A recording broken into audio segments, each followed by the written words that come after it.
Assalamualaikum warahmatullah. Welcome back to our program.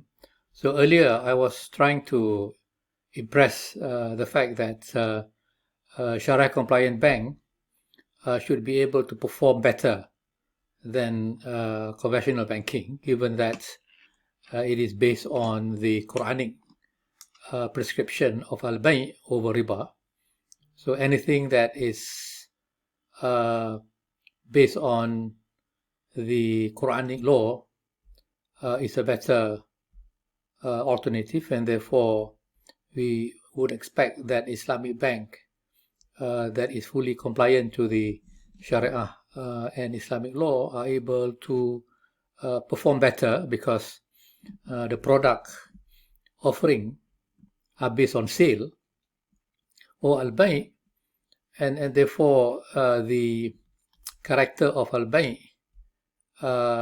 can be uh, amplified to evidence that it is much more superior than riba, and in the sense that also Albay is a real sector contract, whereas riba is merely a IOU or a money lending activity, and therefore from the very first impression we can see that Albay will be able to perform much better than riba. But then to use Albay in banking is very, very complicated because the banking business itself is a unique business. It is not like any business in a non-banking company. A non-banking company would usually use their own capital initially to conduct the business. So they will use their capital to purchase goods, and the goods sold will generate revenues, and that is how capital will grow. But in a banking setup, a bank is a highly leveraged business because the bank actually use the deposit fund in order to make the loan or murabaha. The bank do not use their capital fund to make the loan, and therefore because the bank is highly leveraged, meaning that the bank is using some other people's money instead of their own money, then there's a tendency for the bank to be overly aggressive, to take more risk, because they felt that any losses coming from the default, will not be entirely absorbed by their own money, because their own money, which is capital, is very small compared to the amount of deposit used to make loans or murabaha. So that sort of complication, is making it difficult for the Albay to be used in Islamic banking, because, as we know, Albay is sale, and when the bank conduct a sale in order to make money, in order to generate earning, then it would imply that the bank would have to purchase the asset from the supplier and then later on selling it to the customer, where payment will be done on installment basis, just like any other bank. And we know that the bank will use deposit fund in order to make the loan. And this, of course, will implicate some form of assurance required by the regulator, that the regulator, the central bank, would like to see that the bank is having enough money to assure that in any event of default, the bank have some money to absorb the losses. And this is the role of capital. And therefore, when Albay is to be applied in Islamic banking, so these are the concern that many of the bank has, and until today, the Islamic bank is not capable of buying asset and putting them on their banking book, because this would mean taking a highly risky position that will attract high capital charges. So that high capital charges to be imposed on the holding of risky asset has been a factor that was not really looked in more detail or seriously in the earlier stages of Islamic banking business.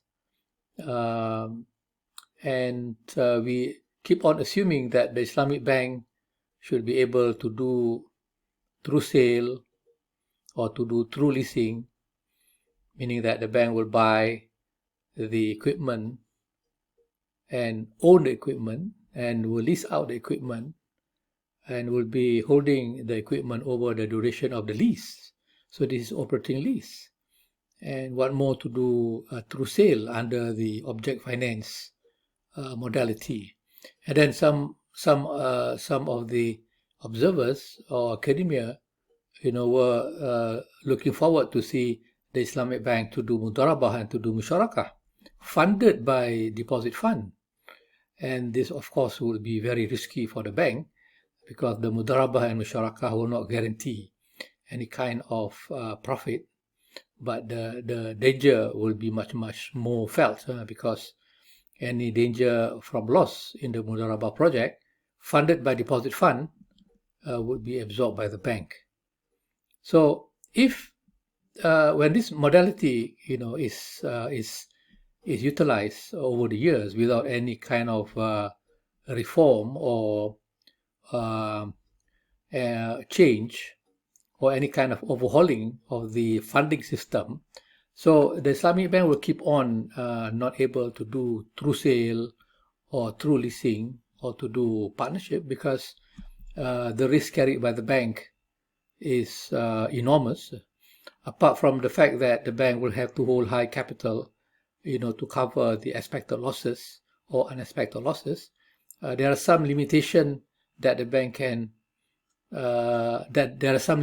the bank faces, especially in the purchase of asset because of the administrative system that will take a long time for the asset to be released to the respective owner, and therefore this will make it slow for the bank to undertake any kind of sale or leasing transaction.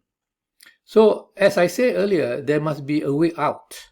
We can't allow the Islamic bank to run the Islamic banking business with this limitation. When the Islamic bank are funded by deposit fund, the risk of deposit is shifted to the bank, and the bank, when they carry the risk of the loan and murabaha, then they will have to hold adequate capital in order to see that they are able to sustain their business.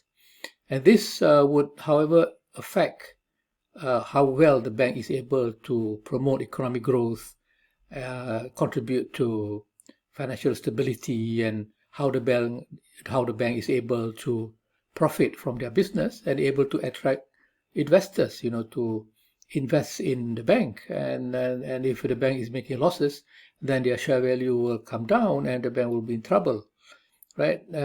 So this limitation of Islamic bank to do equity, to do real sale and real leasing, because they are funded by a deposit fund, need to be attended, and to make sure that the risk appetite of the funding side is similar to the risk appetite of the financing. And that is why the way out, I figure, is the promotion of the investment account fund.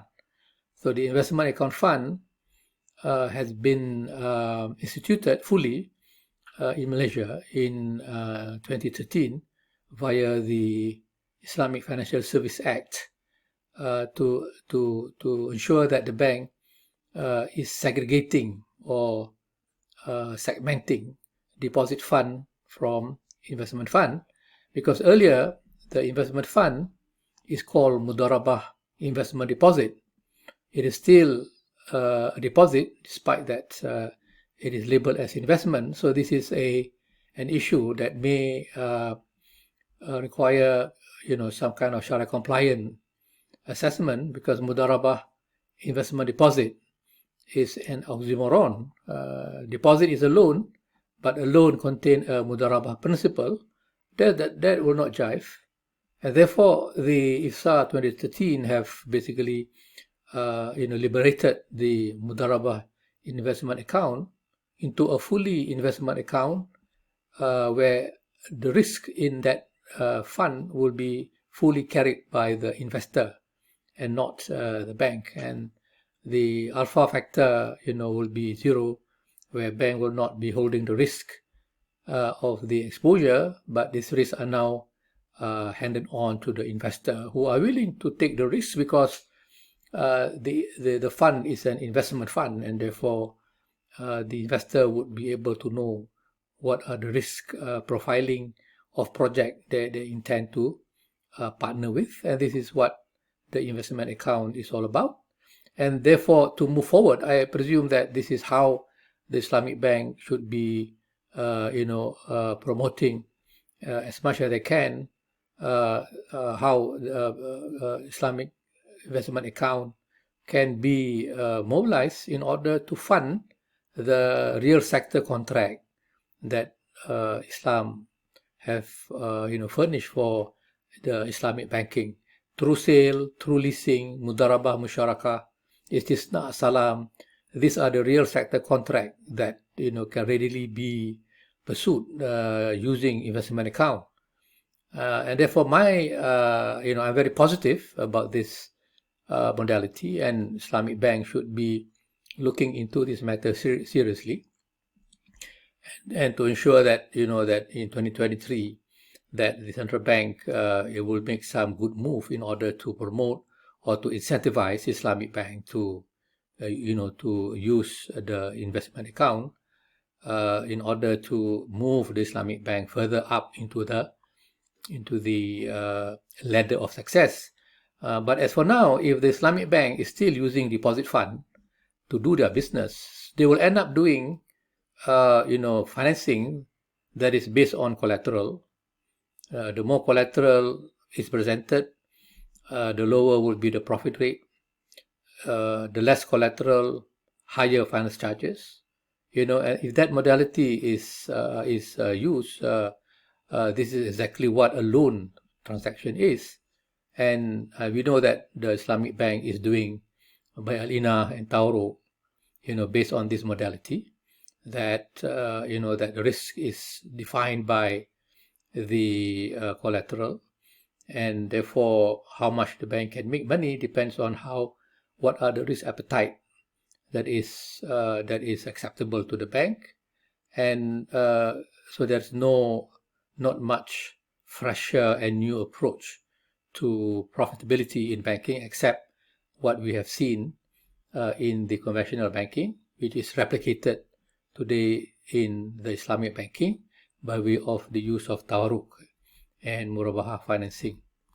Right, so this is my my simple view of the current situation. We do hope that the Islamic Bank can grow healthily and able to present itself as a better alternative to riba or to conventional banking, as Allah has prescribed Albay over riba, and therefore Albay should be pursued with great effort and rigor and motivation to help us Muslim to prove that the Quran is a superior alternative to current conventional system. Thank you very much. I will see you again.